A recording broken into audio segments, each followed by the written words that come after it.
Pour différentes raisons, nous avons pu étouffer, éteindre, tuer nos désirs.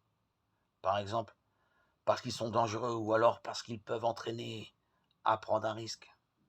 Ils peuvent nous submerger. Mieux vaut les étouffer que les mettre en lumière.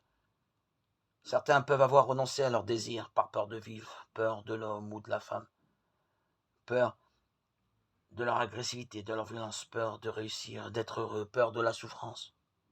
Moins j'investis dans la relation, moins je serai atteint en cas de départ, de rupture, de manque, de perte d'amour, peur du risque. Moins je prends de responsabilités, d'initiatives, moins j'aurai de risques. Nous pensons souvent que Dieu interdit le désir.